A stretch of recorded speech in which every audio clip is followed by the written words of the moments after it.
आज मेरा नया जन्म हुआ है। अगर मैं ऐसा कहूँ तो कुछ गलत नहीं होगा। मैं एक खुशमिजाज जिंदा दिल लड़की कब इतनी निराशावादी और असुरक्षित हो गई पता ही नहीं चला।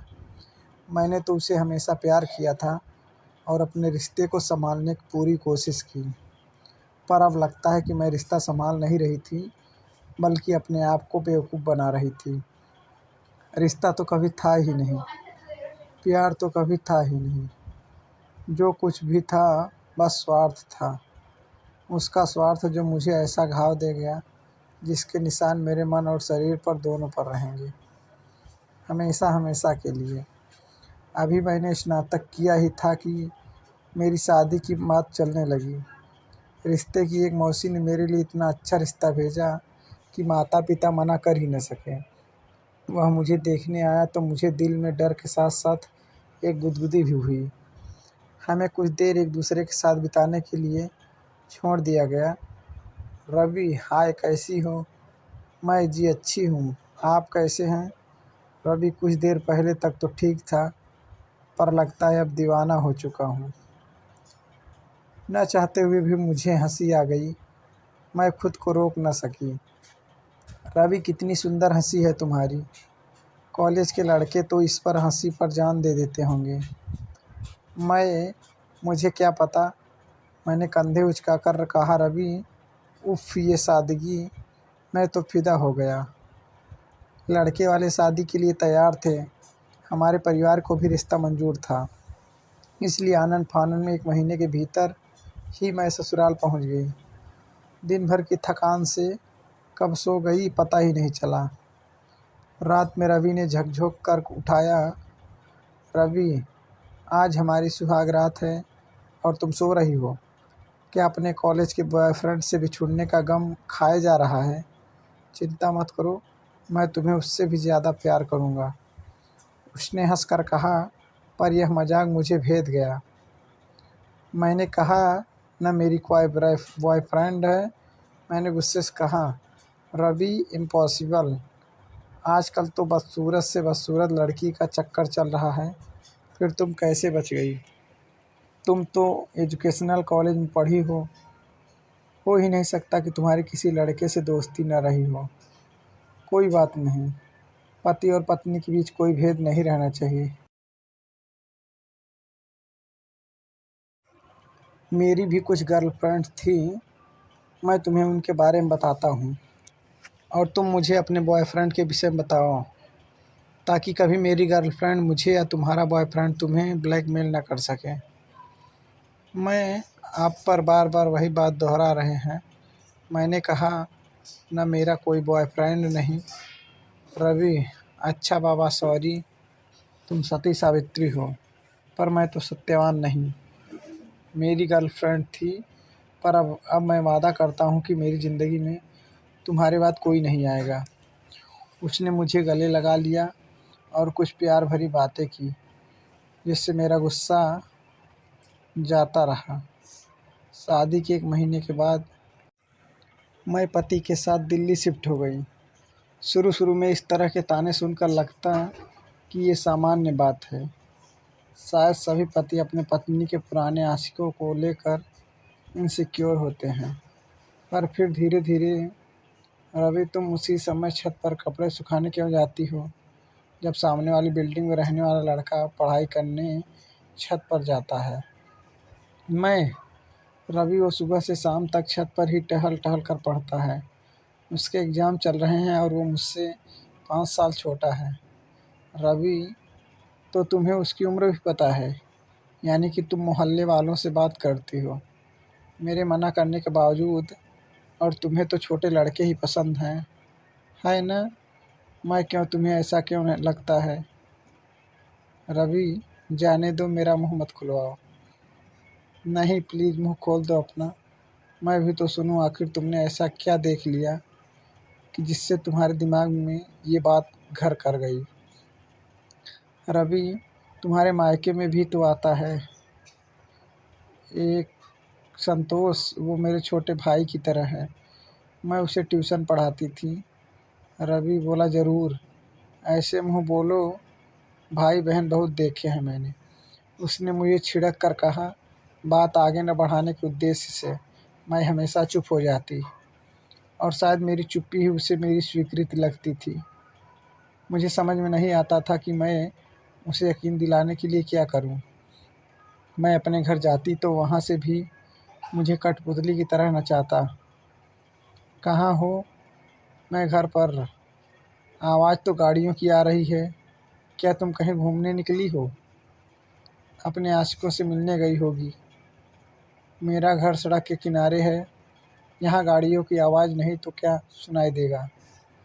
रवि, यार तुम तो बुरा मान जाती हो। मैं बस मजाक करता हूँ। अच्छा, घर पर हो तो मासूमा से बात करा दो। मैं जानती थी वो सिर्फ कन्फर्म करने के लिए माँ से बात करना चाहता है कि मैं दिन भर कहीं गई तो नहीं। मेरी भोली माँ उसे बता देती कि मुझसे मिलने संतोष आया या मैं अपने घर के बगल में रहने वाली फ्रेंड के घर गई, और ये बातें दिन रात मुझे सुनाई जाती। मैं मायके जाने से डरने लगी। मेरे फ़ोन रिकॉर्ड चेक किए जाते और रिकॉर्ड किए जाते थे। अड़ोस पड़ोस की औरतों से भी बात करने की मनाही थी। अव्वल या मायके जाने नहीं मिलता, या जाती भी तो पति के साथ जाओ और उसी के साथ वापस आओ। मैंने जब रवि से कहा कि मैं अभी बच्चा संभालने के लिए तैयार नहीं, इसलिए माँ नहीं बनना चाहती, इस बात के लिए उसने मेरी माँ, मेरी चाची और मेरी मामी सबको फ़ोन मिला डाला। माँ जी, आप ही बताइए, क्या मैं आपको इतना निकम्मा लगता हूँ कि अपने बच्चे की परवरिश नहीं कर सकता? मल्टीनेशनल कंपनी में सॉफ्टवेयर इंजीनियर हूँ। मेरे परिवार वाले भी बच्चे का मुंह देखने को तरस रहे हैं। आखिर घर का सबसे बड़ा बेटा हूँ, और ये कहती है मैं माँ नहीं बनना चाहती। कहीं मैं अपने घर वालों को ये बता दूँ तो हड़कंप मच जाए, पर मैं नहीं चाहता कि मेरी पत्नी के विषय में कोई भी गलत धारणा बनाए। इसलिए मैंने सारा इल्ज़ाम अपने ऊपर ले लिया। वो हमेशा मुझे दोषी ठहरा कर खुद मासूम बन जाता। मेरी माँ, मौसी और चाची सब ने मिलकर मुझे यही सलाह दी कि पहले बच्चे को लेकर तो ससुराल में सभी को बहुत आशाएं होंगी, उन्हें मत तोड़ो। और आखिर मैं गर्भवती भी हो गई। यूँ तो मेरी सास कभी मुझे फ़ोन नहीं करती थी, पर जब भी करती तो बस यही ताना मारती कि मैंने उनका बेटा उनसे छीन लिया। मैं खुद नहीं जानती कि मैंने ऐसा कैसे और कब किया। उस दिन पड़ोस की एक भली औरत, जो कभी कभी मुझसे हाल चाल ले लिया करती थी, वह मेरे घर आई। सीमा भाभी, अरे सुनीता, तेरा कौन सा महीना चल रहा है? मैं छठा। भाभी, अच्छा, अगर कोई प्रॉब्लम हो तो बताना, मैं तुम्हें डॉक्टर के पास ले चलूँगी। रवि तो अक्सर घर पर ही रहता। नहीं, ऐसे में कभी कुछ भी ज़रूरत पड़ सकती है। अपने आप को कभी अकेला मत समझना। रवि का नेचर तो बहुत ही अच्छा है। वह तो मुझे भाभी बोलता है और बड़े प्रेम से पेश आता है, वरना यहाँ दिल्ली में किसके पास किसी से हंसकर बात करने की फुर्सत है। भगवान तुम दोनों को सदा खुश रखें। सुनीता, आज कोई आया था क्या? सिंक में पड़े चाय नाश्ते के कप प्लेटों को देखते हुए रवि ने पूछा। मैं, हाँ, बगल की सीमा भाभी आई थी। रवि, क्यों? तुमसे मना किया था ना कि दिल्ली के लोग बहुत धूर्त और चालाक होते हैं। ये सब औरतें दुष्ट, चरित्रहीन और मूर्ख हैं, इनसे दूर रहो। और उस समय सीमा का तो पड़ोस में रहने वाले लड़के से अफेयर चल रहा है। ये बात सारा मोहल्ला जानता है। पति के जाते ही उसे घर बुला लेती है। और फिर मैंने तुम्हें उसके बारे में पहले भी बताया था कि वो मुझे भी लाइन मारती है। फिर भी तुमने उसके जैसी औरत को घर में बुलाकर चाय नाश्ता कराया। मैं, पर वो तो आपकी बहुत तारीफ़ कर रही थी और मुझे प्रेग्नेंट देखकर कह रही थी कोई ज़रूरत हो तो बताना। अच्छा, मेरी तारीफ़ तो करेंगी ही, मुझे फंसाना जो है। क्या तुम्हें लगता है कि वो तुम्हारा ख्याल मुझसे बेहतर रख सकती हैं? मैंने ऐसा तो नहीं कहा, पर कोई आ जाए तो क्या भगा दूँ? हाँ, बिल्कुल भगा दो। तुम्हारा पति मैं हूँ, वो नहीं। किसी भी बाहरी व्यक्ति से फालतू मेल जोल बढ़ाने की ज़रूरत नहीं है।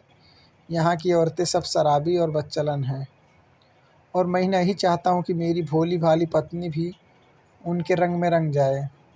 सुनीता, तुम बहुत सीधी और भोली हो।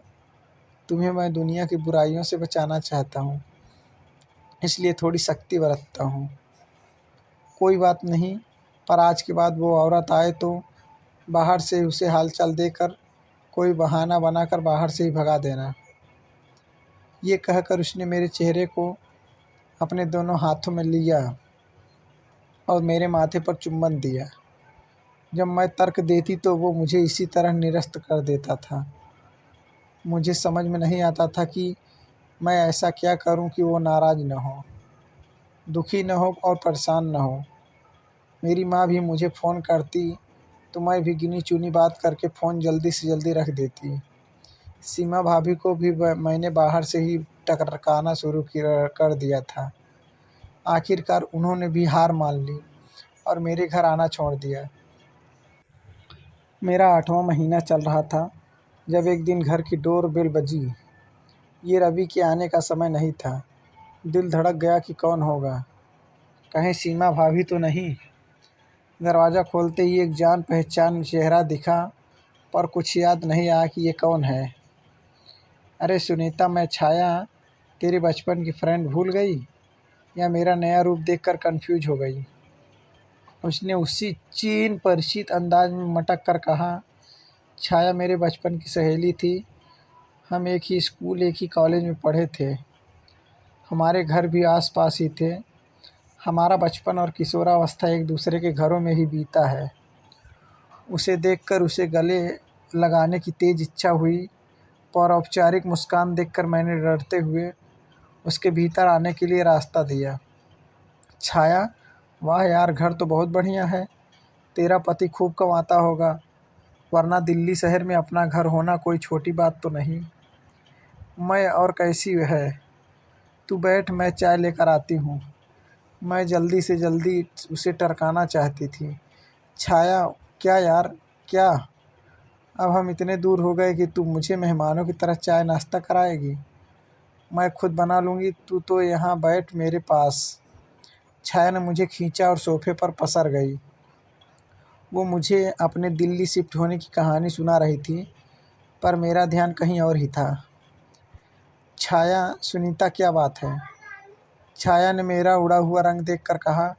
मैं कुछ नहीं, बस कुछ तबीयत ठीक नहीं, मैंने साफ झूठ बोला। छाया ने मुझे गले लगा लिया। मुझसे झूठ बोलकर तुझे लगता है कि तू बच जाएगी, पर तू नहीं जानती, तू काँप रही है। ये एंजाइटी के लक्षण हैं। मैं एक साइकोलॉजिस्ट की बेटी हूँ, भूल गई? पापा ने यहीं एक क्लिनिक शुरू किया है, मैं भी उनके साथ प्रैक्टिस कर रही हूँ।